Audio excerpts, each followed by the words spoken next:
பிப்ரவரி 1. ஈகை ஒரு கிருபை. வாரி இறைத்தும் செல்வராவாரும் உண்டு, கஞ்சத்தனம் பண்ணியும் வறுமையடைவாரும் உண்டு. ஈகை குணமுள்ளா ஆன்மா செழிக்கும். எவன் தண்ணீர் பாய்ச்சுகிறானோ அவனுக்கு தண்ணீர் பாய்ச்சப்படும். நீதிமொழிகள் 11:24-25. இன்று மாதத்தின் முதல் நாள். ஆண்டவரது பணத்தை எடுத்து வைத்து விட்டோமா? பெரும்பாலான இந்திய கிறிஸ்தவர்கள் வெளிநாடுகளுக்கு வேலை தேடிச் செல்வது அதிகம் சம்பாதிக்கவே.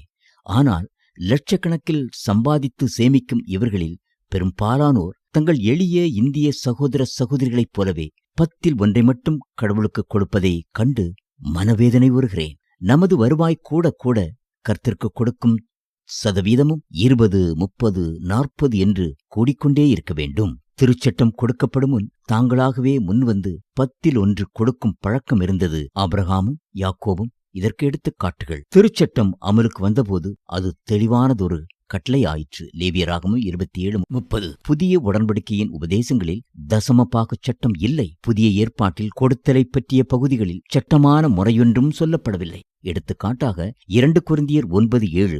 மன வருத்தத்தோடோ கட்டாயத்தினாலோ அல்ல, ஒவ்வொருவரும் தன் மனதில் விரும்பியபடியே கொடுக்கட்டும்.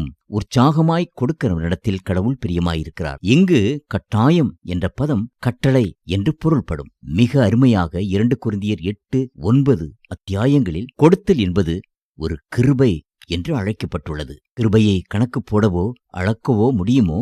மக்கெதோனியாவிலிருந்த விசுவாசிகளை குறித்து அவர்கள் தங்கள் திறனுக்கு ஏற்றவாறும் தங்கள் திறனுக்கு அதிகமாகவும் கொடுக்க தாங்களே மனதுள்ளவர்களாயிருந்தார்கள் என்று பவுல் பாராட்டுகிறார். 2 கொரிந்தியர் 8:3. ஆனால் இன்றோ பல சபைகளும் கிறிஸ்தவர்களும் பழைய உடன்படிக்கையின் குறைவான தரத்திற்கு திரும்பி செல்லுதல் எத்தனை துக்கமானது! ஒருவேளை தசமபாகத்தில் துவங்கலாம், ஆனால் நாம் மற்ற கிருபைகளில் பெருகுவது போல் கொடுத்தல் என்னும் கிருபையிலும் வளர வேண்டாமா? 2 கொரிந்தியர் 8:7. நாம் கொடுக்க வேண்டும். அது நம்மை பாதிக்கும் வரை கொடுத்து கொண்டே இருக்க வேண்டும். இதோ தாவீதின் சவால். இலவசமாய் பெற்று எதையும் நான் கர்த்தருக்கு படைக்க மாட்டேன். 2 சாமுவேல் 24:24. நான் கடவுளுக்கு எவ்வளவு கொடுக்க வேண்டும் என்பது பலரது கேள்வி. எனக்கு எவ்வளவு வைத்துக் கொள்ளலாம் என்பதுதான் சரியான கேள்வி. ஒரு பங்கு தானோ பத்தினில் கட்டுப்பட்ட யூதரு கல்லவோ,